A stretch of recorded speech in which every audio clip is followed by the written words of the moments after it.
Monsieur le vice-président membre du Conseil d'État d'Arbalais, Monsieur le directeur général de l'Office fédéral de l'aviation civile, Monsieur Egner, Madame, Messieurs, chers amis de la presse, chers collègues, André, Sébastien et toute l'équipe H55 me rejoignent à moi pour vous accueillir parmi nous pour la conférence de presse et le dévoilement de l'avion Bristol Énergique. Nous sommes reconnaissants pour votre participation aujourd'hui, surtout étant donné que nous avons vous invité à la dernière minute. Comme vous avez appris, nous avons réussi notre premier vol d'essai le week-end passé et nous souhaitons partager ce moment important de notre projet avec vous. Le Bristol Energy que vous voyez derrière moi est fabriqué par BRM Aero et est équipé d'un système de propulsion électrique conçu par H55. Cet avion est destiné aux écoles d'aviation pour la formation des pilotes. Pour rappel, H55 est un spin-off technologique de Solar Impulse, le premier avion qui a fait le tour du monde avec énergie solaire et sans une goutte de carburant. H55 a été créé il y a 2 ans et notre société produit des systèmes de propulsion électrique pour l'aviation. Cet avion entraînement électrique suscite un intérêt considérable de la part des écoles d'aviation et des autorités aéronautiques car le Bristol Énergique offre une solution de zéro émission, silencieuse et économique. Ce projet sera aussi un tremplin pour le développement des systèmes de propulsion électrique destinés aux VTOL, aux taxis volants du futur. André va partager notre vision sur le futur de mobilité un peu plus tard. Aujourd'hui, a le grand plaisir d'accueillir 3 personnes ici présentes qui elles-mêmes, avec leur organisation, a beaucoup soutenu H55. Le président de la ville de Sion, M. Varane, nous a facilité l'usage de hangar où nous nous trouvons. M. Christophe Darbolet, conseiller d'État, par la voie Fondation ARC, nous a aidés à financer pour développer nos premières solutions technologiques. Et avec M. Christian Egner de FOCA, nous collaborons depuis plusieurs années, un partenariat qui a commencé avec Solar Impulse et continue avec H55. Avec le FOCA, on travaille étroitement dans la certification qui nous amène à développer des solutions innovantes. Le FOCA nous a soutenus également grâce à des subventions qui font partie de la redistribution des taxes carbone destinées aux projets qui nous amènent vers une aviation plus propre et plus efficace. Grâce à ces 3 personnalités et leurs organisations respectives, H55 a pu bénéficier d'un support formidable et nous avons toute l'intention d'affirmer que la Suisse est un acteur important dans le monde d'aviation. Monsieur, un grand merci de la part d'André, Sébastien et moi-même.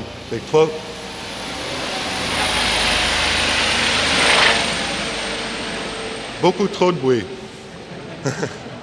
Les 3 cofondateurs et toute l'équipe pour tout votre soutien. Le déroulement aujourd'hui consiste à donner la parole à M. Varane, M. Darbolet, M. Egner, mes chers collègues André et Sébastien. Ensuite, on consacre un peu de temps pour des questions. Là, la partie formelle se termine et nous invite à visiter l'avion et partager un petit apéro.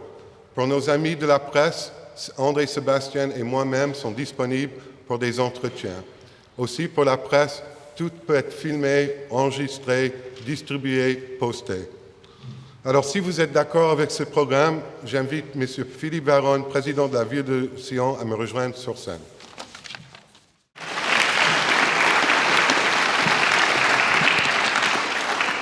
Merci Grégory pour ces mots d'introduction. Monsieur le conseiller d'État, cher Christophe, messieurs les cofondateurs de H55, André Borchberg, Grégory Blatt, Sébastien Demont, monsieur le directeur de l'Office fédéral de l'aviation civile, monsieur le directeur de BRM Aero, mesdames et messieurs les invités. Je vous adresse les plus cordiales salutations de la ville de Sion.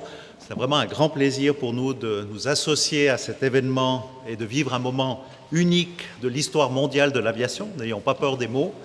C'est vrai qu'on a suivi avec beaucoup d'enthousiasme, de curiosité aussi les premiers essais qui ont été réalisés la semaine dernière dans le ciel sédunois. Ça ouvre véritablement de nouvelles perspectives pour une aviation propre, silencieuse, respectueuse de l'environnement, et je crois qu'aujourd'hui on est en plein dans les préoccupations de nos concitoyens, dans les préoccupations des collectivités publiques. Le moteur électrique, une révolution attendue de l'aviation, je pense que André Borschberg nous en parlera plus en détail tout à l'heure. Pour la ville et pour l'aéroport de Sion, c'est véritablement une chance. Vous savez qu'on est en train de réfléchir avec le canton à l'avenir de cet aéroport, et au-delà de l'aviation civile, au-delà de l'aviation d'affaires, des charters, eh bien, il y a cette possibilité de pouvoir mettre en place et de développer de nouvelles technologies. On a souvent parlé d'un aéropôle qui valoriserait aussi toutes ces compétences technologiques. Ça nous permet de donner à cette infrastructure de la visibilité, de la crédibilité, et merci de porter aussi cette pierre à l'édifice de cette nouvelle construction de l'aéroport. Pour nous, ce projet H50 incarne véritablement le virage de l'innovation en Valais et tout particulièrement pour la ville de Sion. Vous savez que la ville de Sion est toujours un peu partagée entre deux valeurs, l'histoire de ce patrimoine historique que nous connaissons bien en vieille ville et puis cette capacité à se projeter dans des projets futurs pour être un pôle de recherche de l'innovation dans le domaine des énergies et dans la mobilité. Alors on a deux, je dirais, bébés rêvés, des navettes autonomes au cœur de la ville de Sion électriques, et puis ce projet aujourd'hui que nous découvrons avec beaucoup d'enthousiasme, l'avion électrique H55. Puis aussi, cet aéroport, il s'inscrit un petit peu dans cet axe du savoir qu'aujourd'hui se développe grâce au soutien du canton qui va depuis le pôle santé et puis en passant par le campus Énergie-Police vient finir sa course.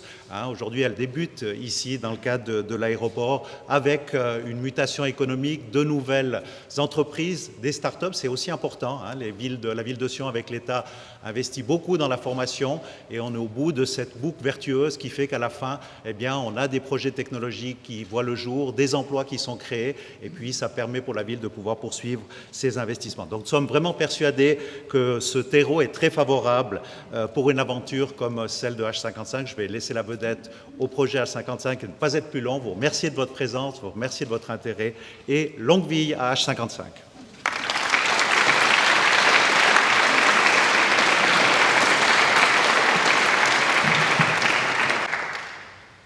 Merci encore, et encore un grand merci parmi nous pour tout le soutien. C'est magnifique locaux, super content. Encore un grand merci. Monsieur Darbelet.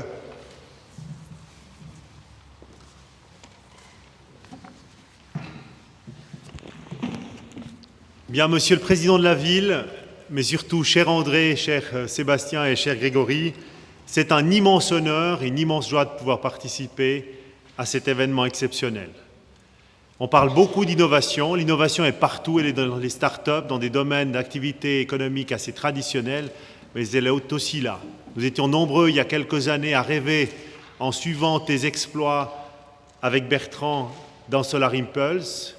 On imaginait que ça allait déboucher sur des innovations extraordinaires, et puis elles sont là. On est devant H55, on en avait parlé, ça fait pas si longtemps, j'étais tout jeune conseiller d'État, il y a à peine 2 ans.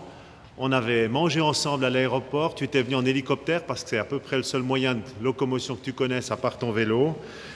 Et on connaît maintenant désormais ton autre moyen de locomotion. Et si tu t'es installé avec ton équipe extraordinaire à Sion, c'est parce qu'il y avait aussi un Valaisan dans l'équipe, Sébastien. Il y avait ici un site qui demande qu'à se réinventer et à innover. C'est l'aéroport de Sion, une ancienne base militaire qui doit aujourd'hui se reconstruire. Ce n'est pas le projet le plus facile que nous partageons avec le président de la ville, mais c'est un beau symbole pour montrer ce qu'on peut faire. Et on est en pleine discussion sur le climat. Greta nous surveille depuis Stockholm. On parle beaucoup de taxes kérosène. On a une responsabilité pour l'environnement, pour ceux qui viendront après nous.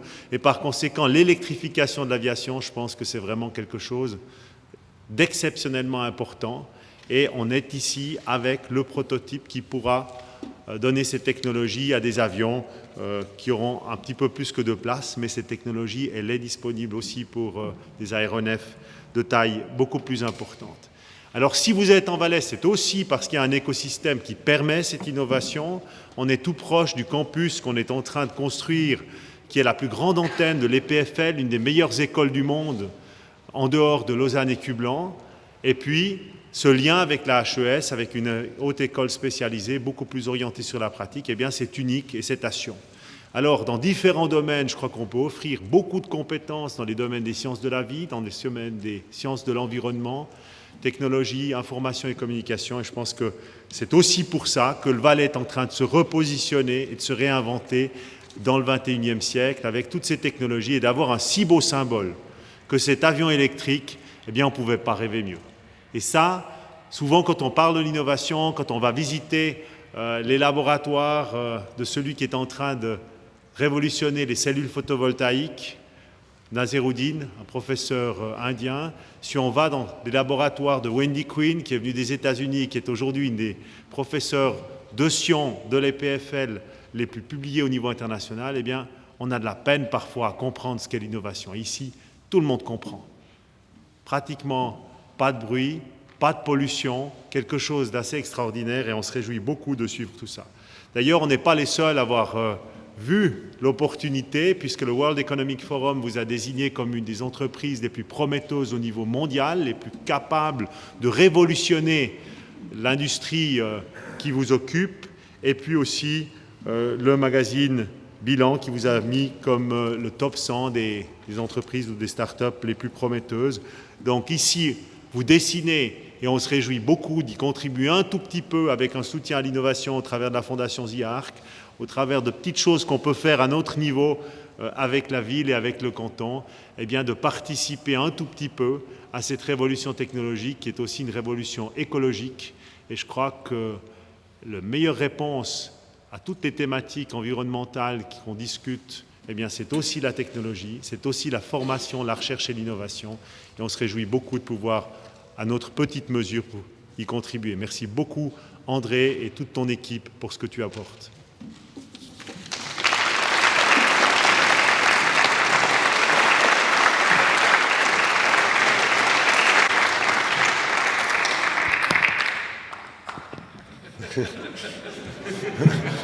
J'ai de boulot.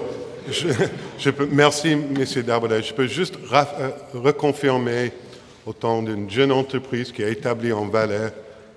Nous, avec André et Sébastien, on a visité pas mal des endroits avec Solar Impulse.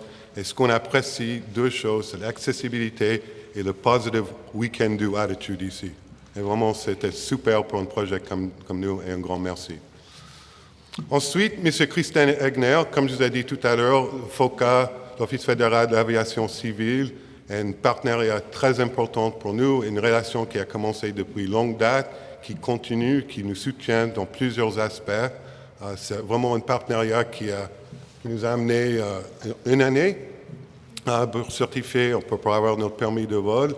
C'est vraiment une bonne volonté, aussi une organisation qui est non seulement réglementaire, mais une organisation qui réfléchit à le futur. Et on apprécie énormément, M. Egner, me rejoindre sur scène, s'il vous plaît. Je fais le contraire. OK. Messieurs, dames, permettez-moi tout d'abord de saluer les représentants du gouvernement valaisan et de la ville de Sion, les membres de l'équipe en charge de ce projet et leurs partenaires, et l'invité ici présente. Je vous remercie de m'avoir fait l'honneur de m'inviter à prononcer quelques mots au sujet du projet H55, au nom de l'autorité de tutelle. Depuis 2018, l'OFAC recevait une demande en vue de certifier un avion électrique biplace de la sous-catégorie expérimentale destiné à la formation et à l'entraînement des pilotes. Si ce genre de demande est loin d'être inhabituel, le dossier soumis se distinguait toutefois nettement pour sa qualité et son degré de maturité. D'abord, le projet était porté par une équipe sérieuse dont les membres jouissaient d'une certaine renommée pour avoir collaboré au projet Solar Impulse.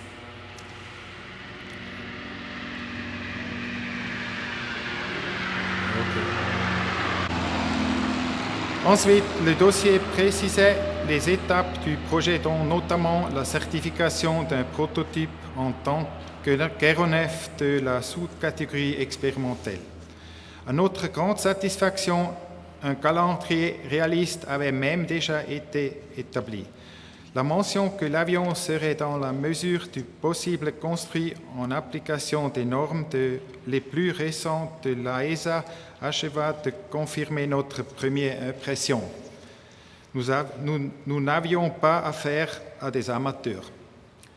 Qui plus est, les premiers essais devaient être menés au moyen d'un avion en cours de certification par l'AESA. En substance, les mêmes questions se posent aux autorités et aux concepteurs. Que fait-il pour électrifier un avion? Quelles sont les normes légales applicables? Peut-on s'appuyer pour les normes existantes? Quelles licences sont requises pour piloter cet avion?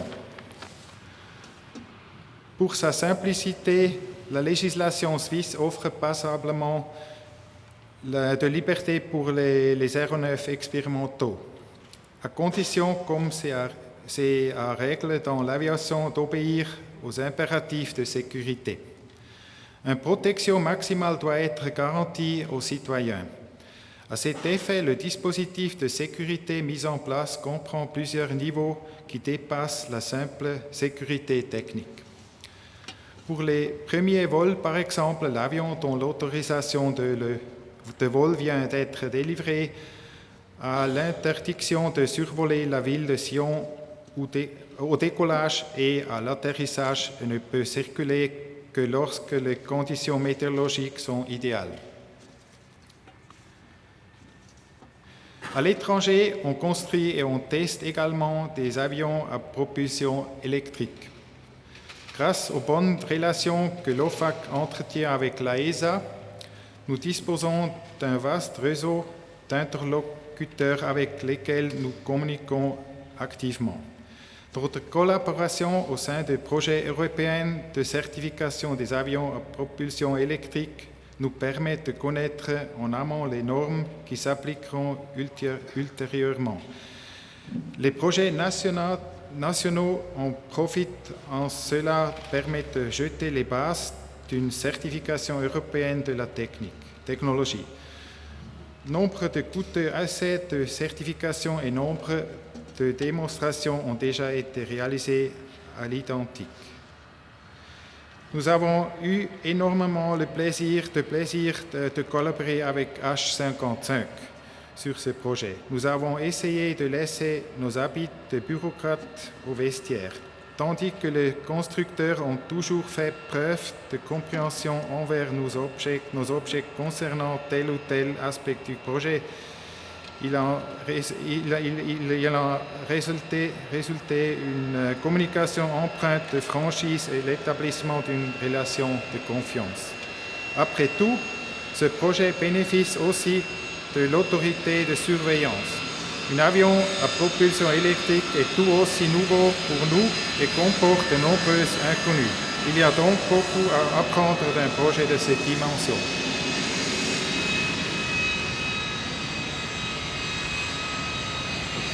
Le deuxième.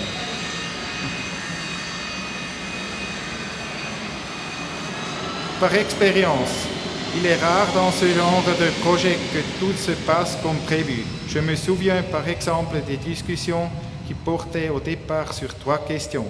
Et à la fin, les points d'interrogation étaient plus nombreux que les réponses. H55 nous a toujours présenté de manière transparente les modifications apportées au projet, ce qui nous a simplifié le travail. L'un des moments phares du projet fut sans aucun doute la première fois que nous avons pu admirer l'avion. Et oui, nos ingénieurs de certification sont aussi contents de voir devant eux, dans un hangar, un véritable avion qui n'existe jusqu'alors que sur le papier. Même si les batteries ne sont pas encore tout à fait vertes, s'agissant notamment d'utilisation des ressources, ce projet débouche sur un avion plus écologique. C'est d'ailleurs pour cette raison qu'il a reçu un soutien financier au titre de l'article 87B de la Constitution fédérale qui permet d'affecter le produit de la taxation des carburants d'aviation et des projets bénéfiques pour la sécurité, la sûreté ou, comme c'est le cas ici, pour l'environnement.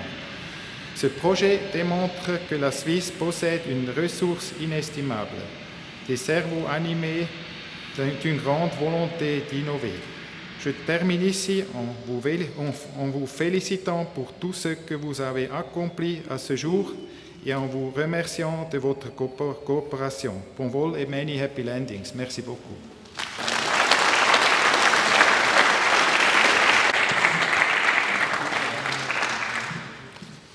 La prochaine personne, que ce n'est pas la première fois, je ne pense pas que la dernière fois non plus. En 2016, quand on a terminé Solar Impulse, je pensais que c'était la dernière fois que j'aurais le plaisir de présenter André. 2-3 mois après, il m'a téléphoné, il m'a dit « Écoutez, j'ai un autre projet, peut-être à 6 ans, à Solar Impulse, puis ensuite à la création de H55. Un monsieur qui est devenu un ami en passant, mais un monsieur qui a un sens de pratique, un savoir-faire, une volonté, une créativité, une originalité que j'ai rarement vue. Et c'est ça, de travailler avec des gens comme André et Sébastien, c'est super inspirant. Et vous voyez ma fierté de vous demander à André de me rejoindre sur scène. Bienvenue à vous tous. Je peux vous dire que c'est un plaisir extraordinaire de pouvoir vous recevoir ici à Sion. C'est vrai qu'on est bien accueillis dans cette partie du monde, pas seulement au niveau de, je dirais, l'hospitalité qu'on y reçoit, le plaisir d'être dans cette région, mais le support, le tissu de PME, ce qui est en train de se passer avec les EPFL fait beaucoup de sens pour nous finalement d'implanter cette société ici. Et j'aurais tendance à élargir ça finalement à la Suisse. Je pense que la Suisse a un rôle extraordinaire à jouer dans tout ce qui est durabilité. Je pense que notre souci de préserver l'environnement de manière naturelle, je pense que ça fait presque partie de notre code génétique, doit nous amener avec la connaissance des technologies qu'on a, le savoir-faire qu'on a, à développer des solutions qui seront plus propres dans le futur. Mais pour moi, c'est aussi une joie parce que Sion, c'est un peu, ou ça fait partie de mon histoire dans le monde de l'aviation. Une partie des écoles de vol pour la formation des pilotes militaires, à l'époque, se faisait ici, c'était la deuxième tranche, la première se faisait au Tessin. Puis on était installés dans les petites baraques qui sont toujours là d'ailleurs, qui sont juste derrière, si vous faites 100 mètres, vous êtes peut-être passé par là pour venir. C'est là qu'on était, c'est là qu'on dormait, c'est là qu'on travaillait, c'est là qu'on vivait, et c'est de là qu'on allait voler. Et puis à l'époque, d'un côté, on apprenait à voler de manière très sérieuse, c'est vrai, pour remplir les missions des forces aériennes, mais c'était aussi un rêve pour chacun. Et puis j'ai plusieurs anciens collègues ici, Peter, Yves, qui ont passé un peu par la même formation. C'est découvrir le monde d'en haut, c'est d'explorer finalement cet espace et d'aller taquiner ces nuages. C'est vrai, c'est un rêve d'enfant. Et à l'époque, on n'avait aucune idée de ce qu'on consommait comme carburant. On n'avait aucune idée de l'impact que cette consommation faisait en termes de CO2, on n'en parlait pas. Et si vous regardez la jeunesse aujourd'hui, en fait très rapidement, elle est devenue préoccupée par les conséquences de ses propres actes. Et c'est intéressant de voir que parmi les jeunes, c'est difficile aujourd'hui de trouver, et c'est plus difficile aujourd'hui de trouver des personnes qui ont envie de faire la formation de pilote pour ensuite être critiquées tous les jours par leurs copains en consommant et en générant du CO2. Donc leur apporter une nouvelle solution, je pense que ça a un grand sens et ça fait vraiment partie de la mission de l'équipe de H55. Et j'aimerais vous expliquer un petit peu pourquoi je pense que ça a beaucoup de sens, mais avant, vous faire partager ce qu'on a vécu samedi passé ici, sur cet aérodrome avec cet avion. We all know that we cannot continue wasting our resources and destroying the environment. Innovation will be the key to make our world more sustainable. This is my life mission. For 13 years, we developed Solar Impulse. And in 2016, we could fly around the world with an electric-powered airplane. With H55, we want to take Solar Impulse know-how and legacy one step further. We want to make air transport clean and quiet by providing certified electric propulsion solution to the aviation industry. I believe that electric propulsion will revolutionize aviation. Electric motors and software have created the world of drones, as it will create the world of VTOL and flying taxis. H55 first application is to make this BRM Aero electric as an electric flight trainer. This is the first step towards clean aviation. We are at the beginning of a revolution, and I tell you, we will not understand in the future why we did not start earlier with these technologies.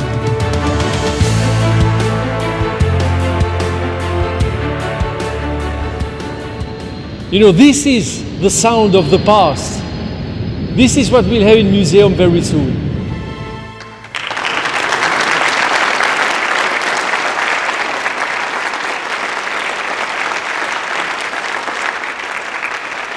Alors vous avez raison d'applaudir, hein, c'est vraiment le fruit du travail de cette équipe de Solar Impulse, hein, qui est derrière, en maillot brandé.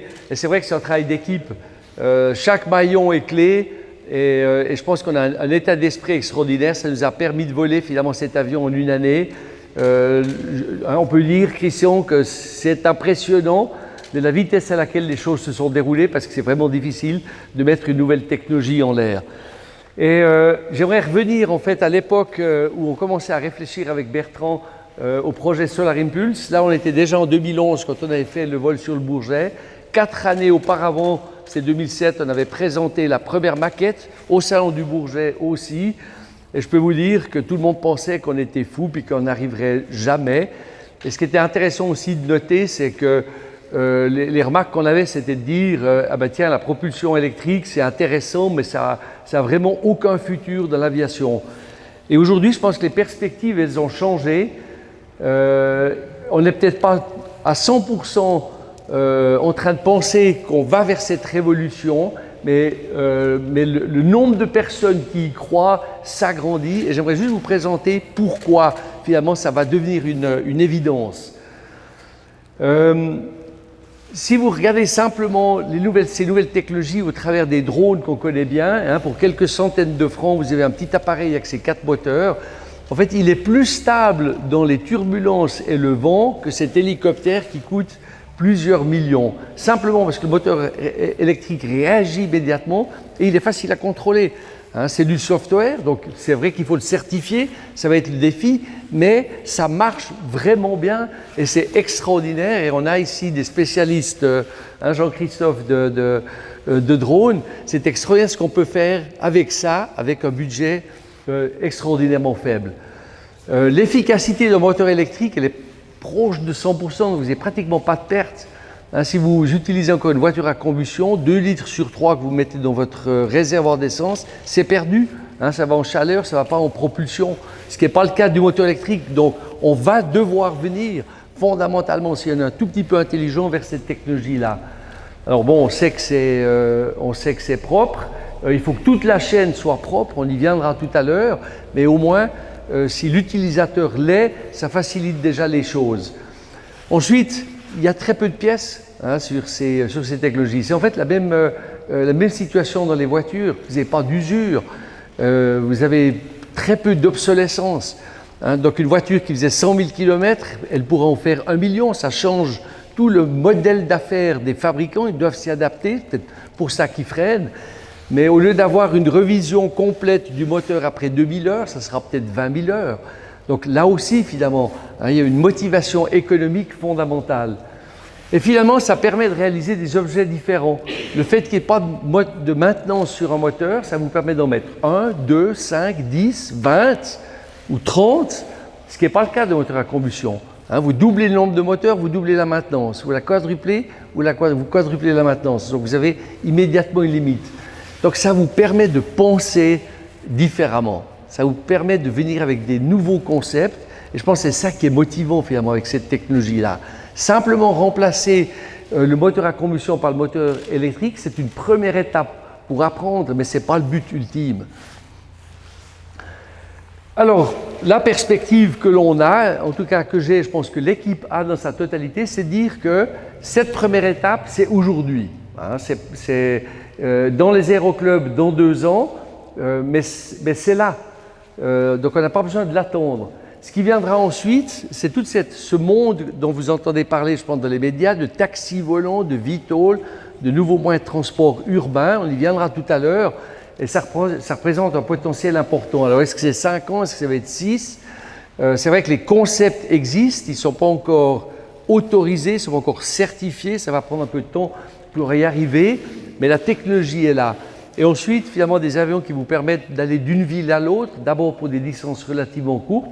Je pense que 10 ans, c'est tout à fait réaliste, mais on ne peut pas s'attendre, bien évidemment, à électrifier un Airbus 380 qui vole au-dessus des océans dans ce laps de temps. Donc, on va vraiment du petit vers le grand. Hein, on apprend avec les petits avions. On va vers les vols relativement courts, vers des vols plus longs, de par la technologie. Et on va aussi des designs les plus simples, comme celui-là, pour apprendre vers des designs plus compliqués. C'est comme ça que, en fait, le développement va pouvoir se faire, et c'est comme ça qu'on veut faire, nous, notre contribution dans le monde de l'aviation.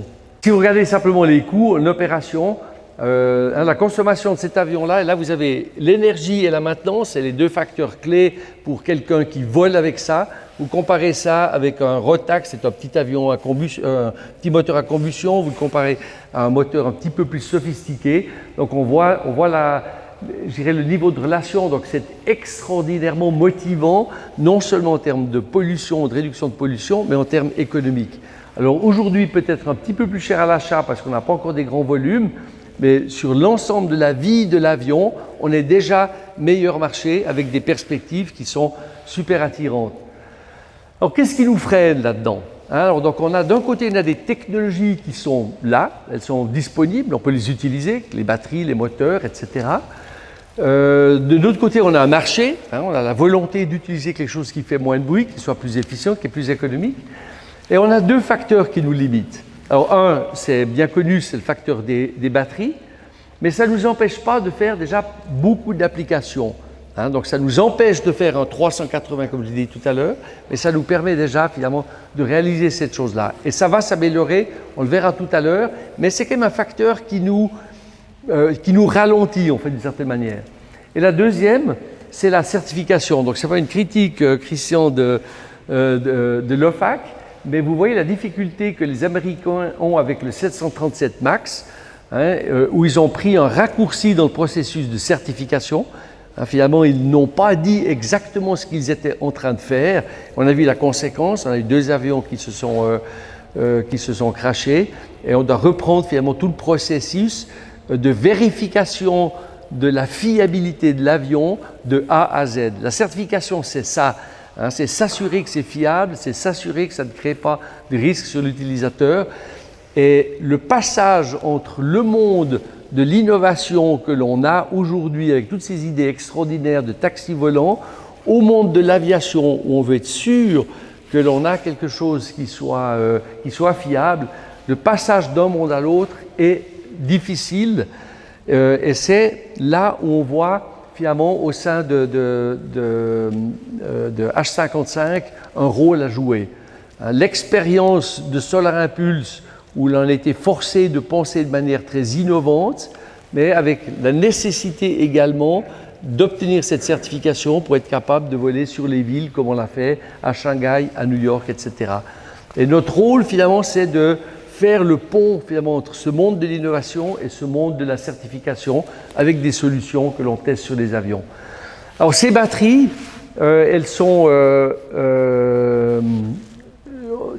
au terme de leur capacité, finalement, c'est ce qui nous intéresse, la quantité d'énergie qu'on peut mettre. On voit que c'est linéaire, on n'a pas cette loi de mort qu'on a dans les ordinateurs qui est exponentielle. Donc ça avance, mais gentiment, et ne vous attendez pas dans les prochains 5 ans d'avoir une révolution totale et tout d'un coup d'avoir quelque chose qui est 5 fois meilleur ou 10 fois meilleur.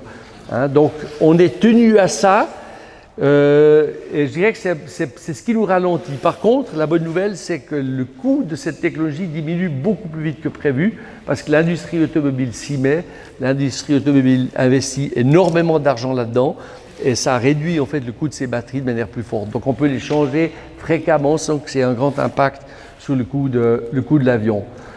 Et comme je l'ai dit, finalement, l'autre frein, c'est cette certification.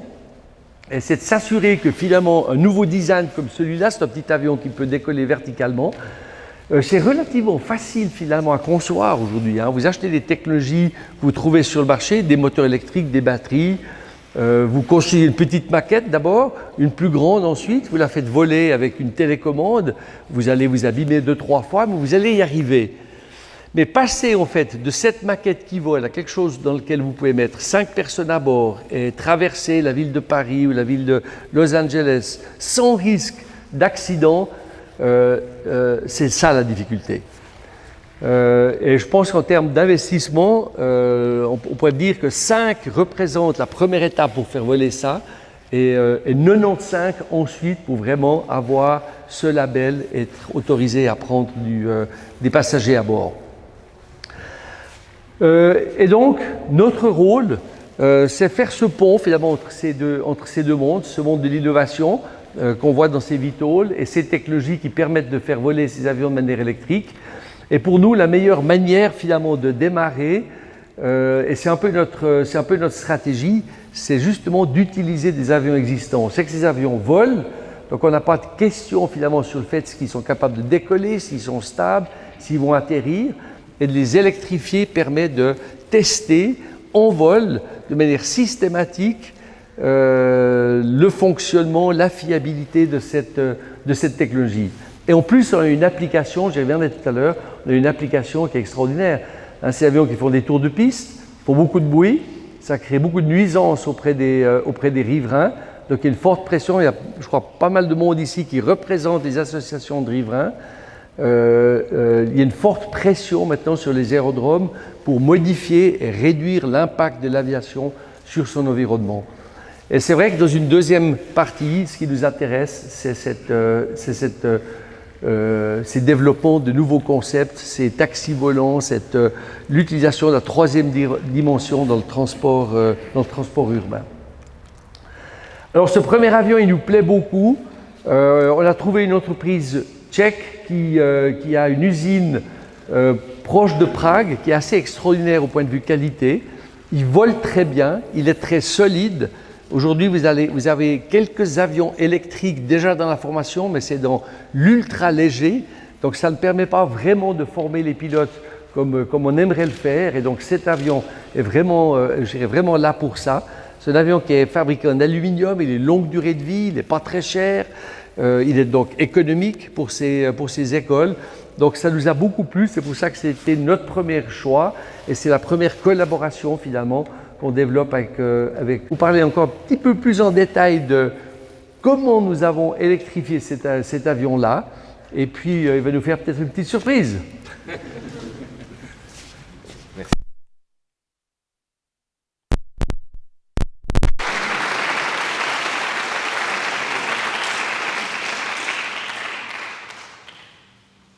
Merci, bonjour à tous. Donc, je m'appelle Sébastien Demont, cofondateur de H55, donc avec André et Greg. C'est un plaisir d'être là aujourd'hui parce que j'ai passé toute ma jeunesse, en fait, où j'ai grandi à peu près à 500 mètres dans le quartier de Châteauneuf-Sion, avant de partir une vingtaine d'années sur divers projets à travers le monde. Ça fait un peu plus de 15 ans que je travaille sur les avions électriques. Ça a énormément évolué au niveau des technologies, mais aussi au niveau des normes de certification. Au début, il n'y avait presque rien.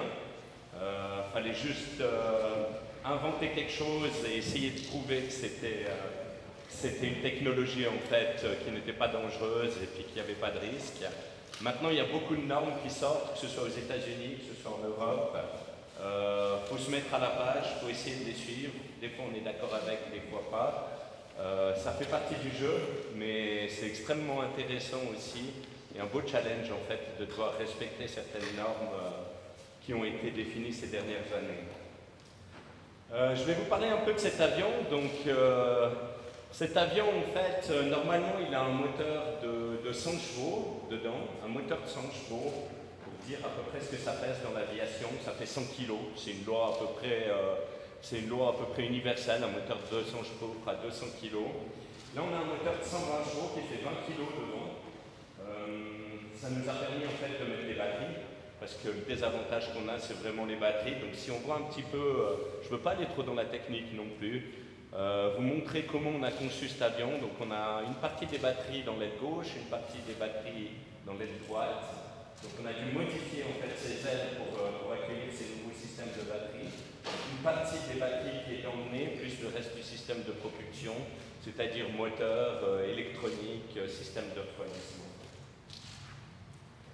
Le moteur, on a dû l'adapter un petit peu aussi, donc on a des forces sur l'hélice qui sont inhérentes du haut vol en fait. Ces forces, on n'a pas voulu les transmettre directement dans les roulements du moteur.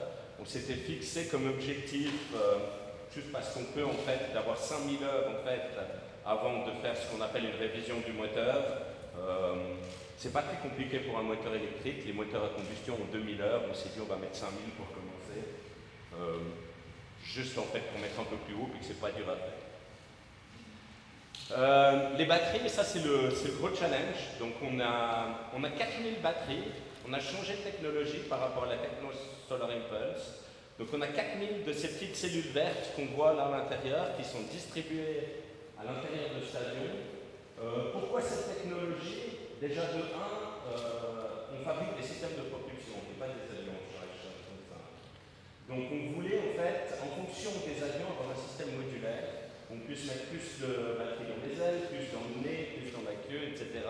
Ces petites cellules nous offrent un facteur de sécurité assez sympa vu qu'elles sont produites en grande série et en fait une modularité assez impressionnante en fonction des types d'avions qu'on veut équiper. Par-dessus, elles sont soudées entre elles avec les plaques de cuivre qu'on voit et on se retrouve en fait avec 250 microprocesseurs dans cet avion qui contrôlent toutes ces cellules pour être sûr en fait qu'elles sont toujours dans leurs paramètres. Le banc d'essai qu'on a, donc il faut savoir qu'on a aussi 300 mètres carrés à Chandoline, pas très loin d'ici, à 5 minutes en voiture, où on a nos bureaux, banc d'essai, haute tension, etc. Donc là on voit 2 moteurs en banc de test, les batteries, les alimentations au voltage, les ordinateurs qui récoltent les données. Donc on a fait tourner pendant très longtemps en fait, tout le système sur nos bancs d'essai avant en fait, d'équiper les avions. On a développé 2 ordinateurs de bord aussi, un ordinateur qui gère tout ce qui est énergie, donc tout ce qui est batterie, et un ordinateur qui gère tout ce qui est propulsion, donc ça veut dire développement du hardware, développement du software, test, etc., qui sont intégrés maintenant à l'intérieur du cockpit. On a développé des alarmes, donc des systèmes d'alarme indépendantes aussi. Les ordinateurs c'est bien, mais disons que c'est plus dur à certifier. Donc pour toutes les alarmes, je dirais, importantes ou catastrophiques, on a des systèmes qu'on connaît bien dans l'aviation, donc qu'on appelle warning panel en fait, qui sont aussi intégrés là-dedans. Et ça rejoint un peu ce qu'André disait, où en fait il faut mélanger 2 mondes. Donc on a une grande partie de système digital, d'ordinateur dans cet avion, mais on a aussi une grande partie qui est faite en analogique, comme on le faisait dans les années 80. Parce qu'en fait, le digital c'est bien, mais ça a plus de chances statistiquement, dans certains cas, de tomber en panne. Donc on essaye en fait d'éviter certains problèmes avec un mix de systèmes années 80 et 2020, je dirais. Donc ça c'est le rendu du cockpit à la fin, donc l'instrument panel, où on voit les 2 ordinateurs qu'on a développés, qui sont vraiment les instruments en fait, qui gèrent le système de propulsion et le système de stockage. Donc, je vais demander maintenant à Franco, qui est notre ingénieur en certification, de nous mettre un petit coup en marche cet avion. Donc, les checks ne sont pas très compliqués, il y a 3 boutons à clé. Comparé. Et on va la tourner tout gentiment maintenant, juste pour que vous ayez un petit feeling du bruit que ça fait.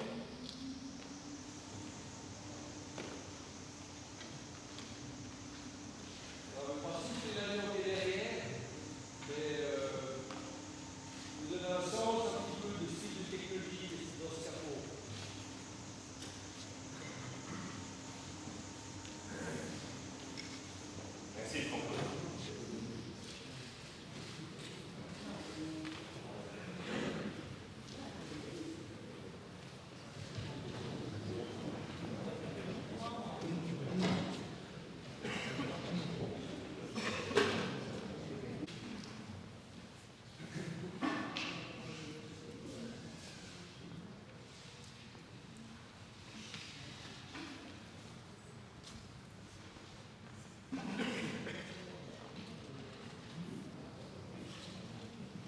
Voilà, je vous remercie pour avoir suivi cette petite partie de présentation.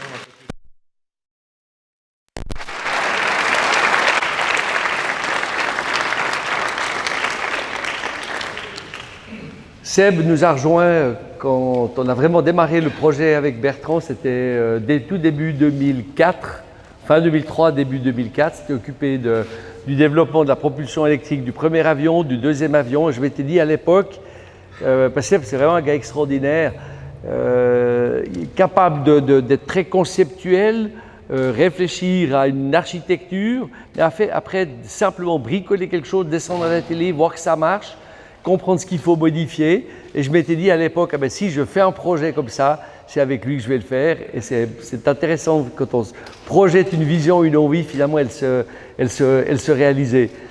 Donc vraiment content d'avoir pu démarrer. Et avec Greg, on a écumé, je dirais, le monde pour préparer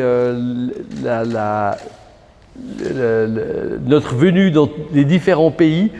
Et puis Greg s'était occupé de tous les contacts avec les aéroports, avec les autorités, avec les partenaires. Et comme Bertrand était devenu ingénieur, toi tu es devenu pilote et moi un peu psychiatre, donc on s'est influencé les trois là. Alors cet avion, pour revenir à lui, finalement il nous plaît beaucoup pour deux raisons. La première, vous avez compris, on veut voler et c'est un marché qui est important parce que le besoin en pilote va aller en croissance assez forte dans les pays asiatiques, bien évidemment en Chine et en Inde, mais aussi pour remplacer les pilotes qui sont en train de prendre leur retraite aux États-Unis. Donc on a besoin de former beaucoup de monde. Donc ce marché finalement est en expansion et en vendant et en faisant voler des centaines de machines, ça permet vraiment de collecter de l'information, ce qu'on appelle big data en anglais, pour comprendre comment chaque cellule fonctionne, à quoi faut-il faire attention, etc. Et ça va nous donner une valeur ajoutée extraordinairement importante pour ensuite proposer ces technologies à ces nouveaux fous volants. La deuxième chose, c'est que finalement la pression sur les aérodromes va en croissant. On m'a demandé il y a quelques semaines d'écrire une lettre aux riverains d'un aérodrome de la région romande pour leur expliquer qu'on travaille sur technologie et que des solutions sont en train de se développer. Donc la pression monte. Et imaginez-vous maintenant, si on prend l'aérodrome de Lausanne qui a des hangars, qui est équipé déjà de cellules solaires sur les toits et qui génère à peu près par année en moyenne 1 million de kilowattheures. Ça ne vous dit pas grand-chose, mais traduit en termes de nombre de vols, ça nous donne la possibilité de faire 100 vols avec ce type d'avion par jour toute l'année. Donc on peut commencer à vraiment avoir un concept d'aviation propre. C'est pour ça qu'on aime bien finalement de dire que cet avion, c'est un avion zéro émission. Parce que c'est vrai qu'il n'émet rien en vol, mais il n'émet rien non plus au moment où on a besoin de générer l'électricité dont il aura besoin. Donc on arrive à développer un concept propre. Puis pour arriver à ça, on a besoin de partenaires. On s'est associé maintenant à la société Green Motion qui développe ces petits outils qui sont importants pour l'automobile, qui vont être importants pour les avions, qu'on va tester sur les différents aérodromes de Suisse. Et ces équipements sont importants parce qu'en fait, ils sont non seulement là pour recharger, mais ils vont nous permettre de tester l'avion chaque fois. Donc dès que l'avion est plein, finalement cet appareil, en communiant avec l'avion, va pouvoir dire « Ok, tu es prêt au vol ou pas, il faut faire une maintenance ». Donc il y a beaucoup d'intelligence là derrière qui va permettre de rendre ça encore plus sûr. Mais finalement, pour nous, c'est un tremplin. C'est un tremplin pour développer de l'expérience, mais ce marché de taxi volant est extraordinairement attirant. Parce qu'avec ces technologies, vous pouvez faire quelque chose qui va pouvoir décoller verticalement, qui va pouvoir vous amener d'un côté à l'autre de la ville, sans bruit ou avec peu de bruit, sans pollution, de manière économique. Alors il faudra du temps pour y arriver là. Ça va se construire étape par étape, mais ça a le potentiel de fondamentalement transformer la manière dont les gens vont se déplacer.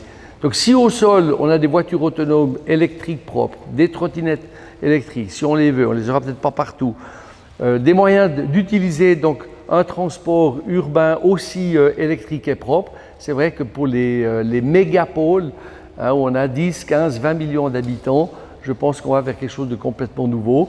Et c'est là où on voit notre rôle, notre mission et notre volonté de participer, aider à cette transformation, aider à faire cette évolution.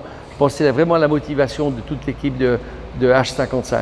Donc première étape ici, j'espère, prochaines étapes bientôt aussi avec vous. En tout cas, merci pour votre attention.